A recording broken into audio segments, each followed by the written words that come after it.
both convicted of anti-money laundering in Singapore, are all from Fujian, China. Quite a coincidence that all these personalities na involved dito sa operation ng POGO na ito ay galing sa Fujian. Are you from Fujian?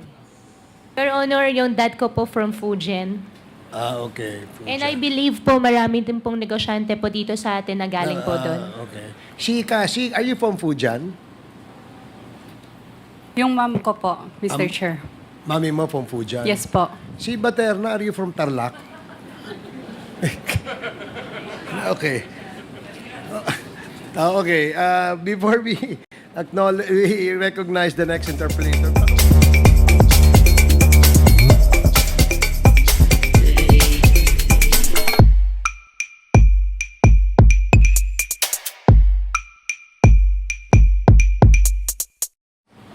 Magkaibigan kayo? Consider. Oh. Sabi niya kasi, nung huling hearing, boyfriend niya yung kapatid mo. Tama ba? Yun po yung deklarasyon po nila. So, boyfriend nga niya. Opo, kasi yun po yung sinasabi po din nila sa akin. So, ikaw, hindi mo ba nakikita na malagkit ang tinginan nila, ganon? Wala ka ba nakikitang ganon? Ha? Hindi. So, Yun din po. so napapansin mo rin, no? Sige, salamat. Now, we'd like to recognize Congresswoman Migs Nograles. You are recognized. Thank you, Mr. Chair. The questions that I will be asking would be addressed to Ms. Alice Guo. Hi, Ms. Alice. Earlier, you were saying na very adamant ka na hindi ka involved in any of the POGO businesses or anything so related to that, correct? Your Honor, opo. And you did an interview na maraming nakakita with Karen Davila last May 2024, correct? Yes po, Your Honor. At doon kunento mo yung simple mong buhay, yung income mo, farming lang, lumaki ka sa, pinalaki ka ng tatay mo, and very personal information, correct? Yes po, ma'am. And you mentioned the only connection na meron ka with Hong Sheng is because you bought land at ikaw ang translator. Hong Sheng po ba, Your Honor? Yes, Hong Sheng. Hong Sheng, opo. That time po, nag-translate lang po ako for them. And that time, I am part of the land po ni Hong Sheng. That time. So after that, Sorry. Land po ni Baofu. pakiulit. Part ka ng land which nako-confuse ka na ata eh. Opo, Baofu. Baofu is a land development company. And before po ako nag-divest, I think 2021.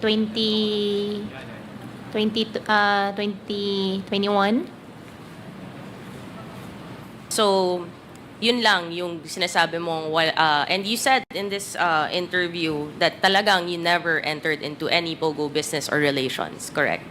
And you still stand by that today? Yes, Your Honor. And kanina pinakita ni Congresswoman Luistro yung mga corporations no that your family has been involved in. I think, can we show the list of the corporations again, please, Secretariat? Ito, so mga 12 po yan. And most of that, family members mo, as you mentioned earlier, kasi dapat trusted ang mga nandyan that you work with these corporations, correct? Yes, Your Honor.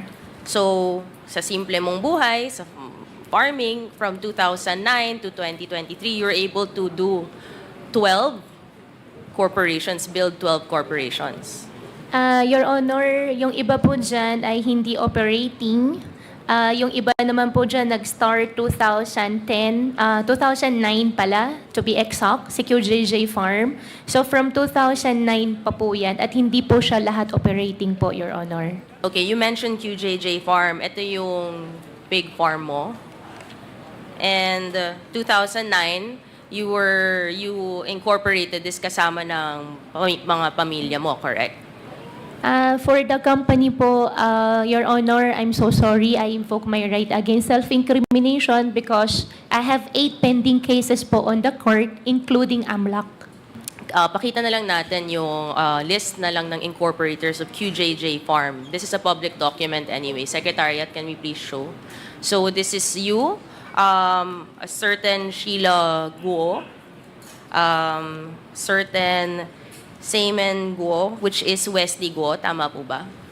Ma'am, for the business po, I invoke my right against self-incrimination po. And then, itong si Lin Wenyi, inamin naman po, ito yung girlfriend ng tatay ni Miss Alice na si Jian Zong Guo. And this was 2009. And are you still involved with QJJ Farm? Ma'am, for all the businesses po, I invoke my right against self-incrimination po. Okay. Meron naman din tayong document, yung GIS, which is a public document ng 2023 na starting 2023, lahat po involved pa rin. Yung family niya, Sheila Guo, Semen Lee Guo, Jian Guo, Lin Wenyi. And pumalit po ang si Alexander Abrenica. Who is Alexander Abrenica, Miss Alice? Alexander Abrenica, wala na po siya, business partner, pero wala na rin po siya sa QJJ. Isn't Alexander Abrenica your municipal administrator? Before po. Before, so in-entrust mo sa kanya ang Opo. QJJ Farm. For QJJ po, ma'am, I invoke my right against self-incrimination po. But lahat to nag-remain, and we can see no na trusted mo talaga at pinasok mo dito ang municipal administrator mo as admitted by you, administrator mo siya. So makikita natin na yung QJJ Farm ay isang corporation na ang pumalit kay Miss Alice Go ang kanyang municipal administrator na makikita naman siguro natin madaling utusan, no? So basically, by 2023, dahil wala ka na sa QJJ Farm, ay hindi mo na pwedeng magamit ang pangalan ng QJJ Farm, anything that has to be linked to you, correct? Ma'am, for the businesses po, I invoke my right against self-incrimination po. Well, incorporate naman po to let the committee know, pag ganito, ibig sabihin hindi na siya kasama ng farm dapat kasi wala na po yung pangalan niya sa mga corporate documents. However, may isang KYC form ang China Bank, Know Your Customer, which everyone, if you have a bank account, ay ginagawa to yearly. Diba? Pakita po natin. 2023, just to remind everyone, dapat wala na po si Miss Alice sa QJJ Farm. However, dito sa China Bank KYC form, dated 2024 ng February, nandito po ang name ni Miss Alice Lialgo, and nakasulat na siya pa rin, yung business name niya ay QJJ Farm. No? So, kahit na dapat hindi na siya involved sa QJJ Farm, ay mukhang gumagalaw pa rin to dahil nga municipal administrator siguro niya ang pinalit sa kanya, nakokontrol pa rin niya tong QJJ Farm. In fact, with this same bank account ng China Bank na nakapangalan kay Alice Go, do you confirm that in 2022, you wrote checks, 10 checks worth 10 million each to Baofu Development? Ma'am, I invoke my right against self-incrimination po. Ang So- nakalagay po sa check is 2020. 2020, yes, 2020. Still po, I invoke my right against self-incrimination po, ma'am. But that is your signature. Ma'am, I invoke my right against self-incrimination We have po. documents naman to show that that is the signature, and this is the bank account of Miss Alice Go. So nakaka-alarm na very simple na tao na farming ang kanyang business, and nakapag-issue ng 10 checks na 10 million each, no, si Miss Alice to Baofu Land Development. You have another business called Q Seed Genetics Inc., correct? Ma'am, for all the businesses po, I invoke my right po. Okay. And the same, since public document naman to, it's almost the same as you can see, Mr. Chair, and to the members, no, na still it's the same people involved, which is also the same, na halos the same nakita natin sa 12 corporations earlier, as we've seen. For this one, sa QC, makikita na naman natin sa KYC documents, no, na siya rin lang nag-apply for the bank account. Miss Alice, correct? Do you know this document? Ma'am, I invoke my right against self-incrimination So po. makikita naman po natin, same signature, her name is there. Essentially, parang ganito yung nangyayari sa kanyang mga businesses, sa kanilang mga businesses. Si Miss Alice talaga may hawak ng mga bank accounts. Siya yung nag-a-apply sa mga bank accounts. So siya yung nag-hawak talaga. May access sa accounts ng mga different corporations with her name and her family's name. Let's go to Baofu, no? Noong 2019, February 2019, tama ba na bumalik ka ng maraming lupa in Anupul, Bamban, Tarlac, Miss Alice? Sorry, Your Honor. You purchased land in specifically Anupul, Banban, Tarlac noong February 28, 2019. Do you remember? Anong pong lot po yun, Your Honor? Sorry. This is a 10,000 square meters na lot. You bought it from a Restituto de la Cruz. Yan po yung Baofu po. Ito yung sinasabi niyong pinurchase niyo na Baofu. And yung pinurchase niyo to, it was classified as agricultural. Correct? Your Honor, I cannot answer for that. You purchased it, Opo. hindi mo alam kung anong classification ng land? So you can hindi ko lang po maalala to be exact. But this is your land and you purchased it. Ang laki-laki ng land na to. Yes po. Yung reclassification, hindi ko lang po maalala yung reclassification. Okay, hindi mo maalala. Paalala ko na lang po sa inyo dahil meron naman tayong official document ng Office ng Sangguniang Bayan. Pakita po natin na kayo po talaga ang lumapit sa Sangguniang Bayan. Hindi ka pa po mayor neto, tama? Miss Alice? 2019 po, Yes, hindi so pa po. Hindi pa po. So ikaw yung lumapit for the reclassification a month after you bought the agricultural land to reclassify it to be, I think, commercial para makapag-operate on whatever businesses there. For Baofu po, Your Honor, all the answers po may use against me in the court. I invoke my right against self-incrimination So for the po. information lang of everyone, so a month after the purchase ng agricultural land, nakausap niya ang Sangguniang Bayan para ma-reclassify ito so that pwedeng pumasok ang mga iba't ibang businesses so they can operate. Which alam naman po natin na ito po yung mga sinabi ni Congresswoman Luistro na nag-ooperate ng mga POGO operations doon sa land ng Baofu. And ito yung alarming, no? So Baofu, in 2019, Baofu Land Development as a corporation, nag-purchase ng mga ng land. Baofu mismo nag-purchase ng land. And you're saying, Miss Alice, that wala kang kinalaman sa Baofu except the ownership of the land?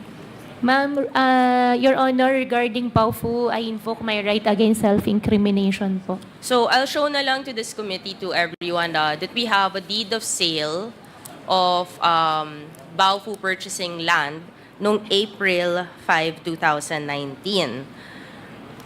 The alarming thing dito, Mr. Chair, is April nag-purchase ang Baofu Land Development as a corporation, pero ang articles of incorporation ng Baofu, May pa lang siya na-incorporate. So, kung a month after lang na-incorporate ang Baofu Land Development, I don't understand kung bakit nakapag-purchase or buhay na ang Baofu Land Development at nangyari itong deed of sale ng pag-purchase ng land before nabuhay pa tong Baofu Land Development. It's very, very alarming. And what's alarming is nire-raise na rin ni Congresswoman Jinky, no, yung mga incorporators part of Baofu, which you said earlier na dapat, diba, kilala mo ang mga kasama mo sa isang corporation. Yung dalawang names po na kasama dun sa Baofu, pakita lang po natin, ay etong ang si Bao Yingling and si Ziyang Huang, which Miss Alice, you said kilala mo tong si Ziyang, tama? Yes, Your Honor. Yes. And bakit naman makikipag-ugnayan ka sa mga kriminal? Why do a business with them? Do you know that they are convicted? Your Honor, as much as honestly, regarding Baofu, ayoko na po talaga sumagot. Pero doon sa question nyo po na bakit po ako nakipag-ugnayan sa mga kriminal, Your Honor, hindi ko po alam sila ay kriminal. Ang nakilala ko po dyan is Huang Ziyang.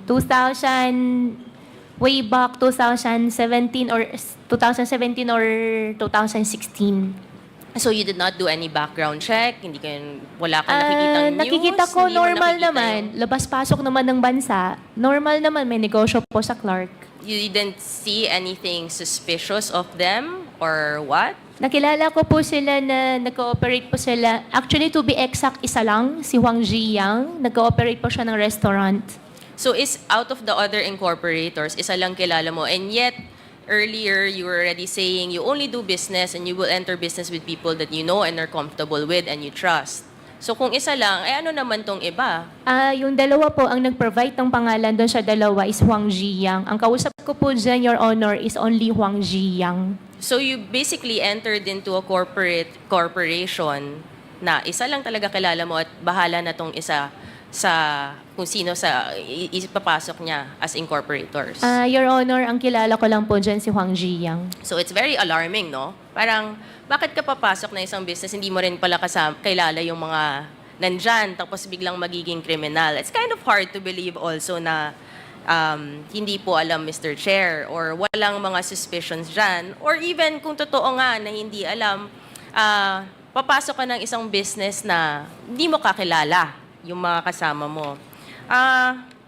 In 2020, no, ikaw din ba ang nag-apply with regard to Baofu ng mga business permits? Your Honor, regarding Baofu, I invoke my right against self-incrimination po. So I'll just show na lang to this committee, Mr. Chair. So to July 2020, si Miss Alice Guo ang nag-apply ng business permit nitong for Baofu. So, 'di ba, kung siya lang talaga yung may-ari ng land and did not have to do anything, hindi naman dapat gagalaw to, Mr. Chair, or someone else could have done this on her behalf kasi marami naman incorporators eh. Hindi naman pwedeng siya lang, 'di ba? But on July 2020, it was really Alice Guo, her name there indicated siya yung nag-apply ng business permit, ng building permit. At the same time, February 2021, she was the one also, Miss Alice Guo, was the authorized representative of Baofu Land Development, who signed the lease agreement in February 11, 2021 with Hongshen Gaming Technology. Your Honor, hindi ko po signature yung nakita ko po sa monitor. That's not your signature. That's not my signature po. Okay, we will take note of that. But your name is there. So you're saying that this is a document that's supposed to be non-existent or someone else signed for you? For Baofu, I invoke my rights again. I invoke myself against self-incrimination, but the documents in front of me, hindi ko po siya signature. Nako, it's very alarming that may ganito na umiikot, Mr. Chair, then we have to look into it. Bakit na may pangalan ni Alice Guo dito, no? So earlier, because you've refused to answer my question na signatures mo yung earlier. So ngayon na sinasabi mo hindi mo to signature, yung mga tinanong kong and pinakita kong documents earlier, you can confirm those are your signatures. Your Honor, regarding Baofu, I will not confirm anything po. So mahirap na naman maniwala dito kung yan talaga yung signature mo. Hindi. Kung hindi mo rin naman sasabihin na yung earlier signatures ay sa'yo, sasabihin mo right against self-incrimination. Ngayon, biglang you're gonna say that's not your signature with your name. Pero hindi rin naman namin malalaman kung ano na yung totoo because pag tinanong ka na straight kung ano ba talaga yung signature mo, sasabihin mo, i-invoke mo yung right mo against self-incrimination. So, kailangan nating tingnan ano ba talaga yung totoo dito, no, Miss Alice. At the same time, in September 21, 2021, there's also a document na may deed of assignment na, no, this is a few days before you filed, and you said earlier na nag-divest ka na sa Baofu. Correct. You said that earlier naman kay Congresswoman Luistro. And you're reconfirming that. Yes po, Your Honor. Okay. And this was September 21, 2021. So dapat, kung nag-divest ka na, hindi na ikaw ang gumagalaw for anything that has to do with Baofu, correct? Your Honor, regarding Baofu, I invoke my right against self-incrimination po. So let me just turn everyone's attention lang to the screen again. Again, the date na sinasabi niya nag-divest po siya sa Baofu is September 21, 2022.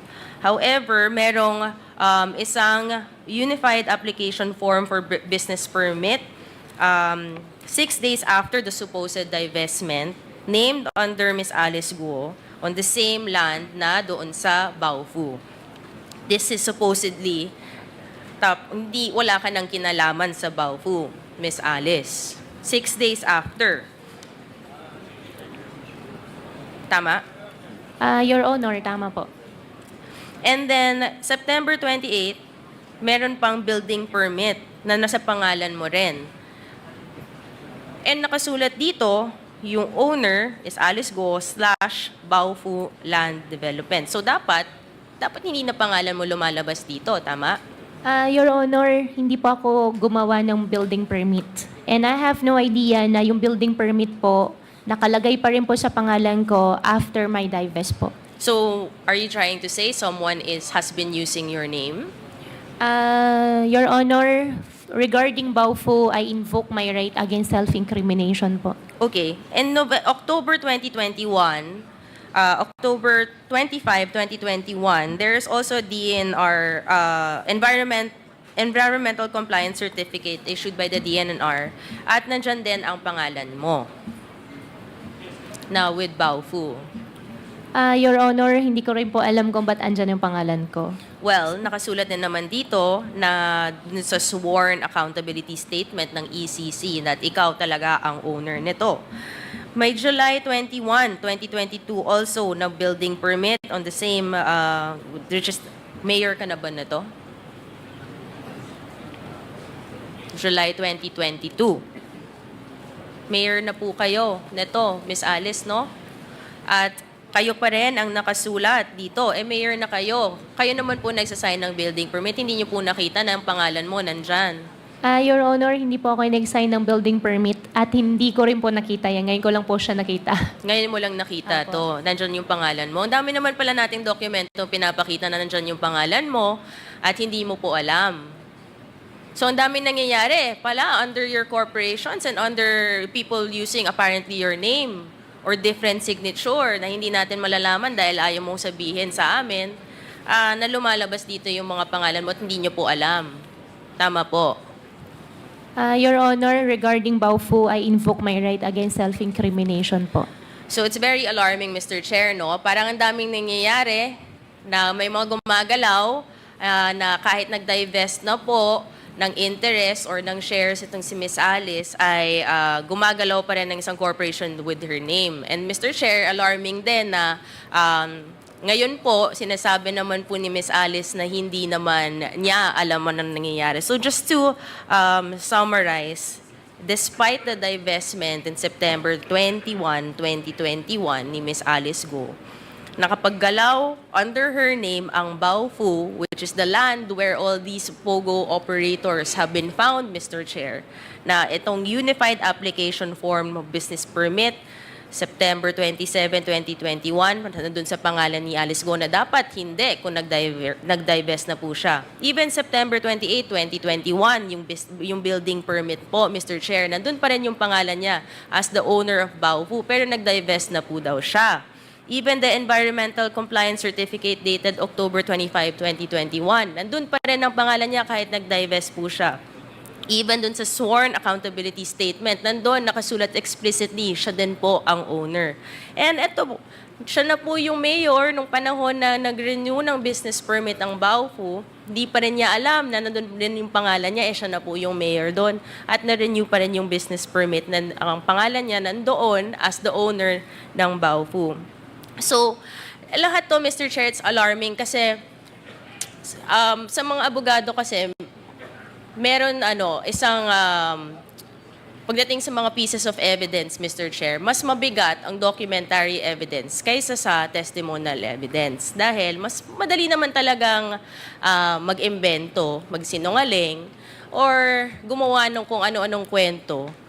At pag tinapatan na ng dokumento, na nandun yung pangalan, nandun ang signature, mahirap naman po yung tanggihan at mahirap sabihin na hindi nag-i-existo, Mr. Chair. Ang dami-dami natin pinakitang dokumento. And it's very alarming, no, that we see these documents, there is some denial or refusal to answer, Mr. Chair, on these documents we're presenting.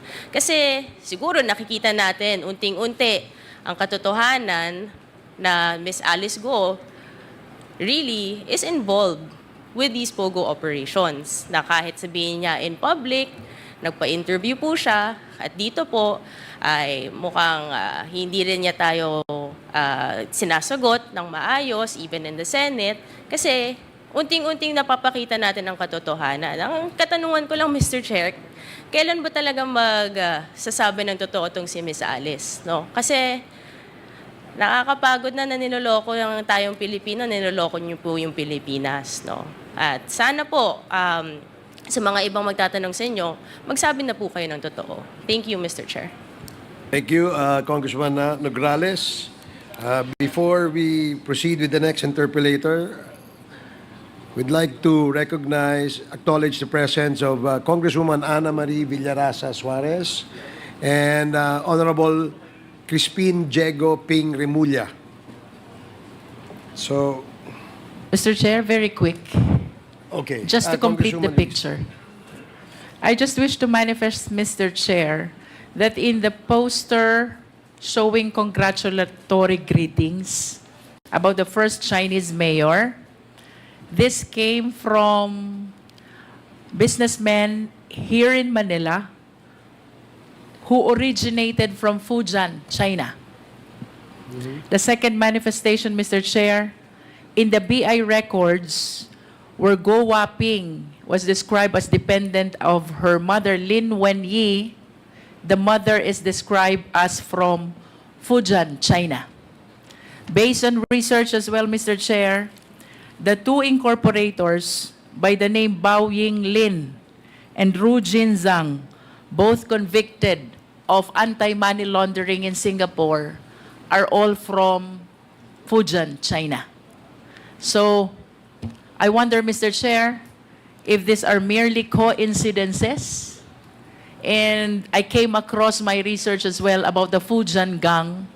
So, to conclude this short interjection, Mr. Chair, may we request Ms. Alice to say something about Fujian gang, if she's aware? Your Honor, I'm not aware. First time ko po siya narinig ngayon araw. Thank you po. So, wala kang information tungkol sa Fujian gang? Ngayon ko lang po siya narinig, Mr. Chair. Okay. So, it's quite a coincidence that all these personalities na involved dito sa operation ng POGO na ito ay galing sa Fujian.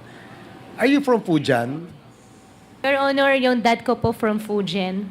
Okay. Fujian. And I believe po marami din pong negosyante po dito sa atin na galing po doon. Okay. Are you from Fujian? Yung mom ko po, Mr. Chair. Mami mo from Fujian? Yes po. Si Baterna, are you from Tarlac? Okay. Okay. Before we recognize the next interpolator, That's all, folks.